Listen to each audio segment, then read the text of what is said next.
Bom dia, meu povo bonito, bom dia, 8º ano, sejam bem-vindos a mais uma aula de Geografia e a gente vai conversar com vocês, dando continuidade àquele tema que a gente já vinha falando em umas aulas anteriores, e eu disse a vocês que esse tema ele tem vários subtemas, subdivisões, que é sobre o continente americano, a gente ainda está nele, beleza? Eu sou o professor Giorgio Paulo, e estamos hoje mais uma vez aqui agradecendo a oportunidade de estar com vocês nessa aula massa transmitida pela TV Nova Nordeste.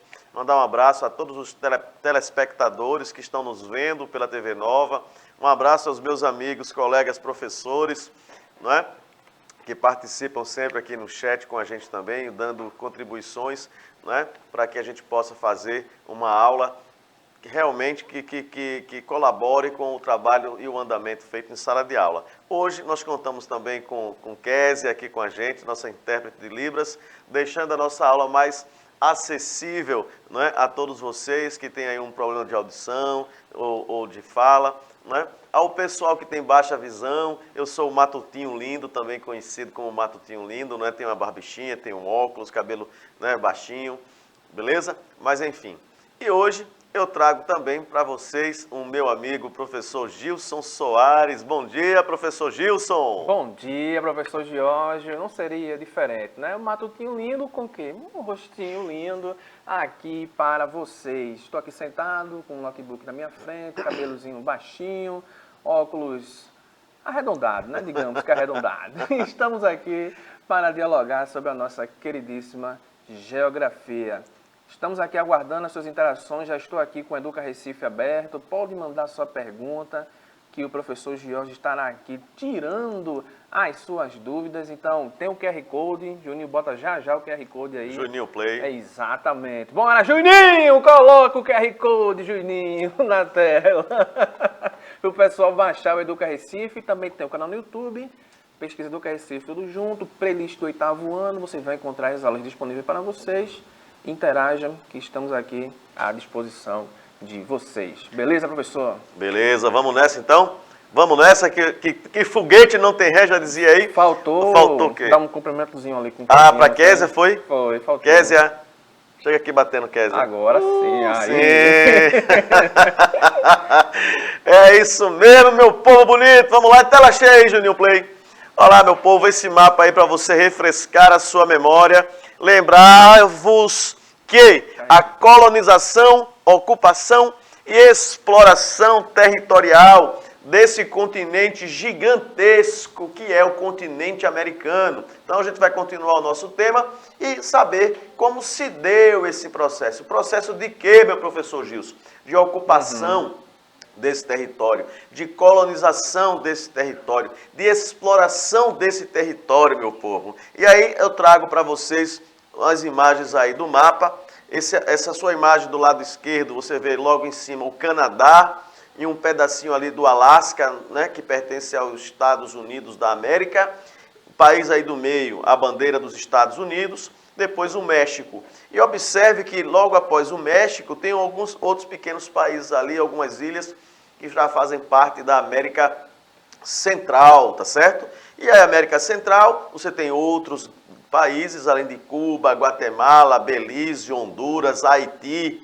E aí chega então ali em cima do mapa direito, Colômbia, Venezuela, Chile, Brasil, Equador, Argentina, Chile e as Ilhas Malvinas, que pertencem ao Império Britânico com o nome de Ilhas de Falkland, que foi um palco aí de uma guerra nos anos 80 entre a Argentina e a Inglaterra, viu, Gilson? Isso, exato.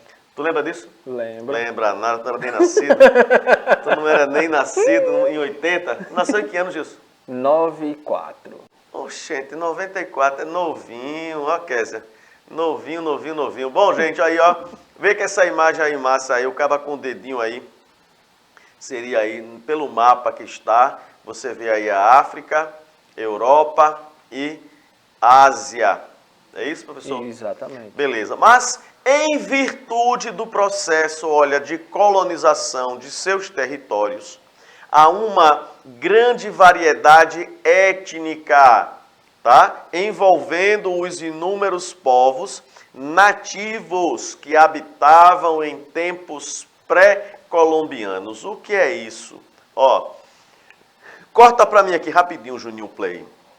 Juninho Play ali e Jonas, viu, meu povo? Para vocês que não estão vendo, eles estão atrás da televisão. São eles que fazem com que essa imagem chegue até vocês com o som massa, não é? Quase sentindo assim o perfume, né? O perfume aqui, viu, professor? Daqui a um pouco, se Deus quiser, Pedro Paulo está comprando equipamento aí, um transmissor que vai chegar um cheiro do perfume. Um perfume aí, e o shampoo do cabelo, um Imagine Excelente. Pode não. Vamos lá. Gente, o que eu queria dizer para vocês é o seguinte, lembrar vocês que no século XV, que ano é, professor? De 1401 até 1500, século XV. Historicamente aí, falando, então vou pegar aqui emprestado um conhecimento de história. 1492 é o ano em que Cristóvão Colombo sai lá da Espanha e vai chegar na América Central, nas ilhas hoje, São Tomé e Príncipe, né? Que eram conhecidas como as Ilhas Guanahani. Eu me lembro disso porque eu que estava na nau Capitânia e escrevi a primeira carta, viu, professor? A rainha da Espanha, Isabel, né? Da Espanha, Isabel de Castela e Fernando de Aragão, lembra disso? Não lembro não. Sou eu que sou mais velhinho aqui. Muito bem. Então, vê bem, meu povo. 1492 é a chegada dos espanhóis na América Central. 1493 é a data de um documento chamado Bula Intercetera, dividindo as novas terras entre Portugal e Espanha. E no ano seguinte, 1494, né, Portugal não aceitou os limites desse documento anterior, da Bula Intercetera, e vem o Tratado de Tordesilhas, que é o que mais a gente escuta falar, que divide a América do Sul no meio. Então, dividindo a América do Sul no meio, nós vamos encontrar o quê? As terras a leste para Portugal e as terras a oeste dessa linha para a Espanha. Isso em 1494. Porém, a coroa portuguesa, com Dom Manuel I Venturoso, só começa de fato a ocupação do território brasileiro, né, que seria chamado de Brasil posteriormente, em 1500. Primeiro manda Cabral, Pedro Álvares Cabral, ele toma posse dessas terras em nome da coroa portuguesa e depois ele zarpa para a Índia, contorna o Cabo das Tormentas, depois chamado de Cabo da Boa Esperança, que hoje é a região do Cabo ali, da África do Sul, beleza? E chega até Calicut, na Índia. Então, o Brasil de 1500 a 1530 é um período chamado pré-colonial, exploração do pau-brasil, e aí as pessoas que trabalhavam com o pau-brasil eram chamadas de brasileiros, e aí aquelas terras chamadas de Ilha de Vera Cruz, depois terra de Santa Cruz, não do Santa Cruz, terra de Santa Cruz, né? E posteriormente Brasil. Então, depois, quando é que vem essa forma de ocupação, colonização, é o que a gente chama de divisão do Brasil em capitanias hereditárias, e aí começa, de fato, a colonização. Lembrar vocês, quando se trata de exploração, quando se trata de colônia, colônia só tinha uma finalidade, colônia de exploração, produzir, explorar e vender para o mercado europeu, mercado asiático. Então, independente de quem quer que seja, que venha para aquela região aqui, a nossa região, no século XV para o século XVI, eles vieram com a função de exploração. Então, seja ele portugueses, espanhóis, holandeses, franceses e ingleses. Nenhum deles vieram para desenvolver a região. Agora, houve algumas exceções em algumas regiões. Das 13 colônias inglesas, 13 colônias inglesas na América do Norte, com o passar do tempo, as do Norte se desenvolveram diferente das do Sul, gerando uma divisão de ocupação do território. Aqui na América do Sul foram todas para exploração. Somente uma exceção no Brasil holandês, que foi durante o governo de Maurício de Nassau. E aí, que época foi essa? A invasão holandesa e a ocupação holandesa aqui no Nordeste brasileiro foi de 1630 até 1654, 55.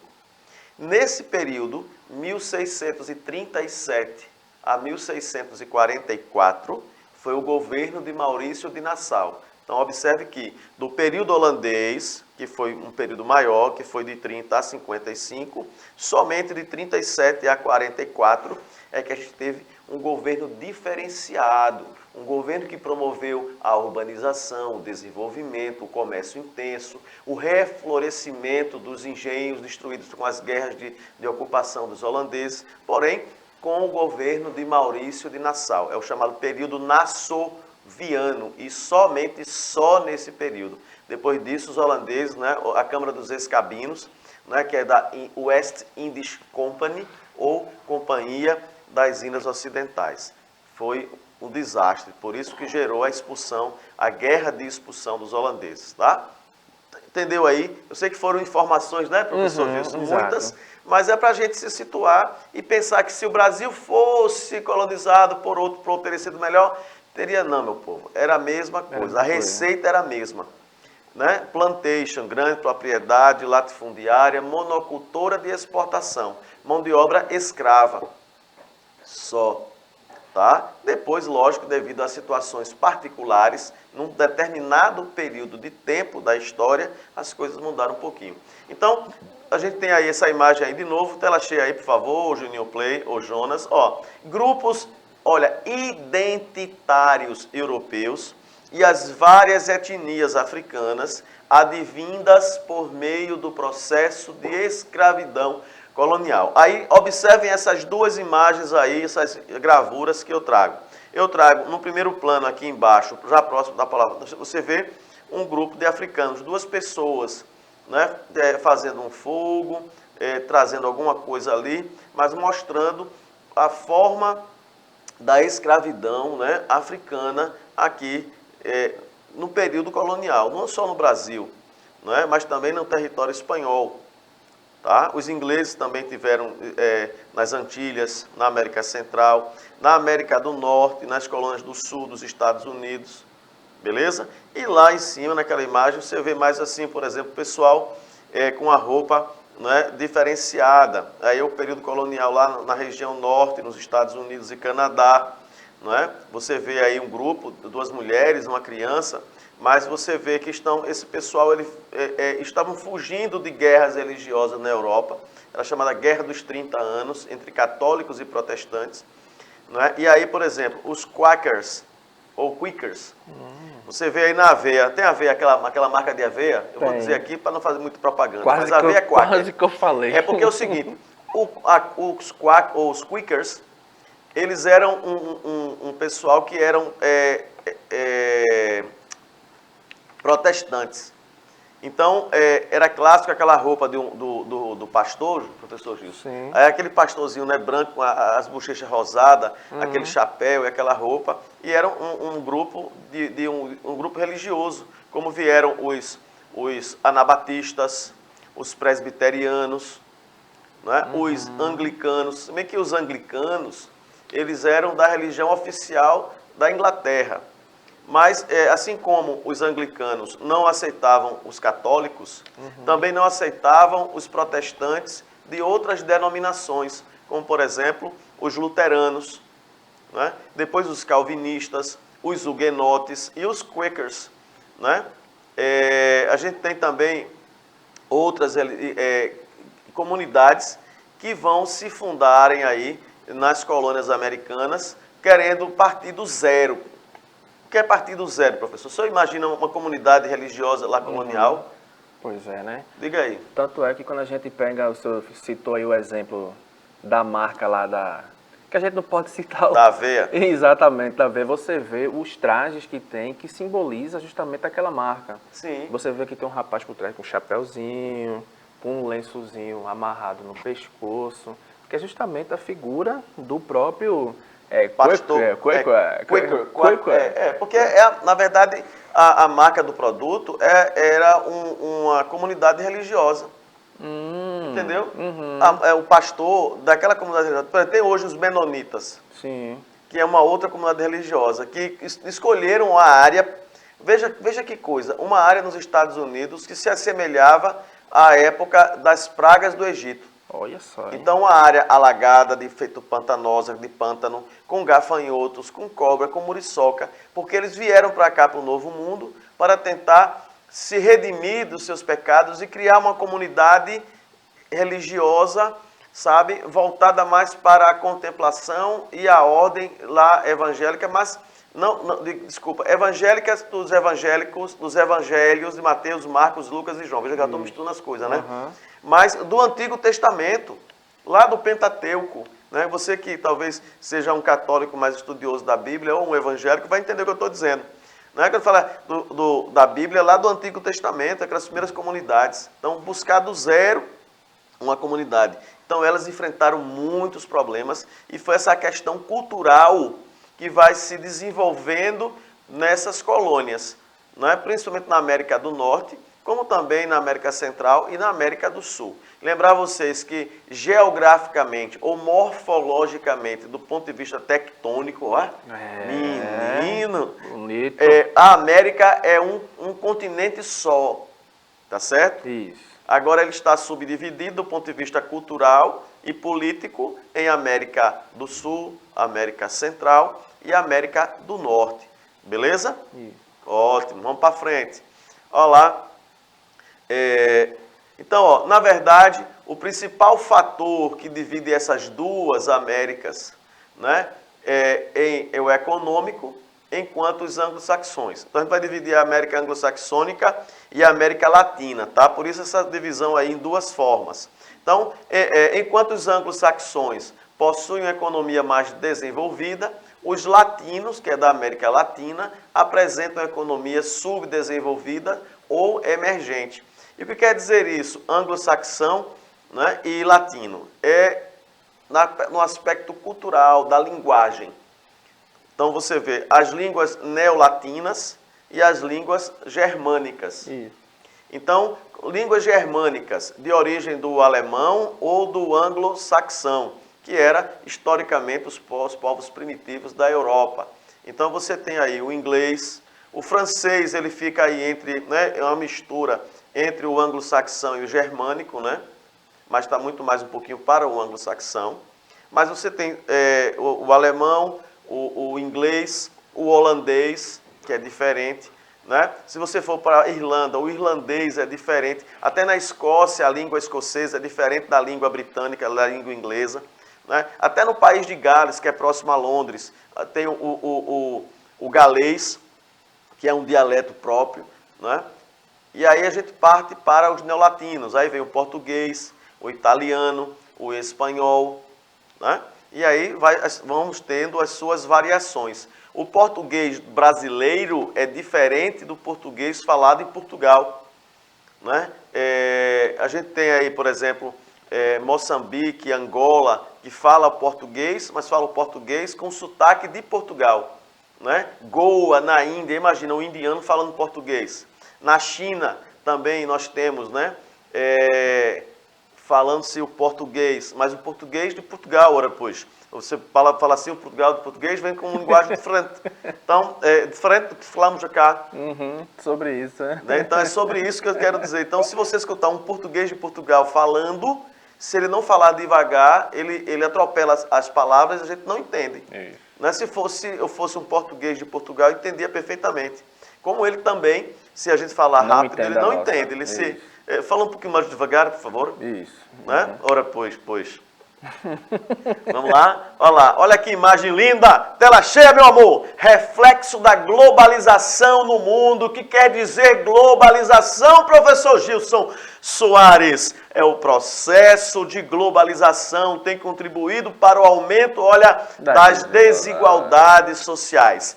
Corta para ele lá, Juninho Play. Eu quero que o restinho agora fale sobre globalização e as embora. Questões. Nós temos lá o nosso queridíssimo professor Milton Santos, que começa a fazer esses estudos e eleva lá aquela categoria de meio técnico, científico e informacional. Eita! Aí o que é que ele quer dizer com esse palavrão todinho enorme? Sim. Que o mundo está cada vez mais encurtando as suas distâncias, o mundo está cada vez menor. Então, ou seja, não é o globo que está diminuindo. As interações que ocorrem no mundo estão cada vez mais curtas. Através do quê? da tecnificação das coisas, o advento de internet, o avanço nos meios de transporte, tudo isso vai facilitando a vida do ser humano e as suas relações dentro da sociedade. Então hoje é muito simples, muito prático você ter acesso à cultura, por exemplo, dos países orientais. Você consegue ver lá, pega o Google Maps, professor, Sim. e consegue entrar, por exemplo, numa avenida na China, no Japão. A gente consegue ter um maior número de informações da cultura oriental, da cultura americana, né, norte-americana, dos demais países europeus. Então, assim, o mundo está cada vez mais integrado, tanto na questão social como na questão econômica. A gente tem esse avanço muito importante que ajudou bastante no desenvolvimento, principalmente diminuindo essas relações econômicas entre os países. Então, ou seja, a globalização está incluída nesse processo de que o mundo está mais tecnificado. Hoje em dia, professor, de primeiro que você tinha aí procedimentos cirúrgicos que demoravam horas. Você passava numa sala de uma cirurgia. Hoje em dia, através, né, de novas tecnologias que foram inventadas, muitas vezes de procedimento a laser substitui aquele corte. Que leva o ponto. Então, ou seja, tudo isso faz parte do processo da globalização em que o mundo hoje se encontra, professor.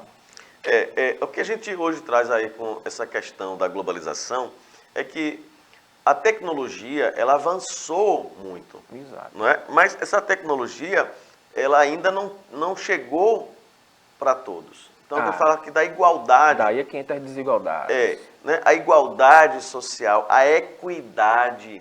Não é? Então, hoje, a gente já tem conhecimento, professor Gils, que tem redes hospitalares hoje, que existe um computador chamado aí Da Vinci, que o médico, ele calça uma luva. E é bonitão, viu? Né? Calça a luva e o computador parece aquele negócio de filme de futuro do extraterrestre Pois aí. é, justamente. Né? Que o cara entra na máquina, né? E a máquina diz, você está com um problema assim, está com leucemia. E a própria máquina entra na máquina, feita uma máquina de ressonância, aquele túnel que você entra, fica lá parado. E a máquina reorganiza o seu DNA todinho e você fica curado. Veja que milagre. Exatamente. Né? Tem um filme aí chamado Elysium, né, que tem uma lua, é uma cidade fora da órbita da Terra. Então a gente está aqui, como a gente vê a lua bonita? Está lá um satélite, né, que foi construído, Sim. que é uma cidade artificial, fora da Terra, né, e que é o sonho de muita gente ir para lá, porque lá não tem doença, não existe nada. Né? Então muitas vezes as pessoas querem entrar, como querem entrar hoje em outros países, sem visto. Que aí quer entrar, né, para poder ter direito a uma cura. Então, mas, enfim, a globalização, ela facilitou muita coisa. Poxa, né? A tecnologia facilita muita coisa. Mas é preciso que essa tecnologia, esse avanço, ele chegue para todos. Né? E aí onde entra a questão das políticas sociais. Né? Lembrar que governo, né, não é empresa privada. A função do governo é tratar do seu povo, é o bem-estar social, é o que a gente antigamente falava do where state não é, fair, quer dizer, fazer as coisas para o bem-estar social. Tá? Mas vamos lá, olha lá, então mais na frente aí, tem essa imagem aí, ó, é a pessoa segurando o mundo, cuidar do mundo como se fosse algo precioso. Cuidar do mundo como algo que a gente tem que cuidar para que a gente possa deixar para gerações futuras, né, a prosperidade econômica, a prosperidade do planeta, um planeta saudável, né, e não deixar para as nossas crianças, nossos filhos, netos, um mundo doente, com águas contaminadas, com solo contaminado, né, enfim. Então há uma grande disparidade econômica, tecnológica e social entre os países do planeta. Ao longo do tempo, o processo de globalização tem contribuído de maneira direta para o aumento em massa da pobreza, excluindo um número cada vez maior de pessoas. Então a gente tem que ver que a globalização, ela precisa trazer benefícios para as populações mais pobres, mais carentes do nosso planeta. Então hoje, os continentes com a maior densidade demográfica, gente, com a maior quantidade de pessoas, é onde nós temos a maior necessidade de saúde, alimentação, educação e trabalho. Então tem o continente africano, né, com uma densidade demográfica aí horrorosa. A quantidade de gente é tanta que se você estiver andando na rua, se tirar o pé do chão, não bota o outro de volta. Né? De tanta gente. Exato. De tanta gente, transporte público não existe. Baixíssimo, né? Não existe. Aí você tem África, você tem Índia, né? Nós temos China. A cidade de Pequim, por exemplo, há pouco tempo foi dissolvida aquela lei do filho único. Mas um casal só poderia ter um filho. Um segundo já teria que ter autorização do governo para ter um segundo filho. Isso. Agora, isso para você morar em Pequim. Não é? Se você tivesse um terceiro filho, até emprego você poderia perder. Não é? E aí, hoje, eles têm incentivos para ir para outras regiões onde existe um vazio demográfico. Não é? Se brincar, são uma pessoa dividida para não sei quantos quilômetros de distância. Então, é preciso ter... Né? Alô, meu brother! Devinho! Né? E aqui, televisão aqui, a gente tá ao vivo, é assim, ó, passa um povo bonito que vem lá não sei de onde, a gente dá um alô, a gente manda um abraço, né, Devinho? Grande abraço pra você. Aproveitar, eu quero mandar um abraço pra Billy Paul, que tá lá em Portugal. Um abraço, assistindo a nossa aula, né? Tá chegando aqui a mensagem aqui no Instagram, olha só. Então, gente, olha aí, estima-se que, atualmente, cerca de 1,5 bilhão de pessoas no mundo vivem, ou melhor, sobrevivem com uma renda diária, gente que não passa $1. E aí eu já deixo uma missão para vocês. Quanto está custando $1 hoje? Veja aí na cotação. Quanto está custando $1 hoje? Quanto está custando €1 hoje? E veja se você consegue se virar com $1 ou €1. Tá? Eu vou parar agora por aqui. Né? Nosso tempo está acabando. Foi tão bom conversar com vocês. Essa aula rendeu. Nós falamos um pouco mais do que devia, mas para trazer a vocês a melhor informação possível. Então, que Deus nos abençoe, Deus nos guarde e continuemos assim lindos, maravilhosos e estudando, meu povo. Estude, porque a chave do segredo do sucesso é o estudo, né? O conhecimento. Isso ninguém nos tira. Professor Gilson, se despeça do meu povo bonito aí. Tchau, pessoal. Até a próxima aula. Um beijo do rostinho lindo. Olha aí. Tchau, meu amor, tchau. Não chore assim, meu bem, pois se você chorar, eu choro também. Fui!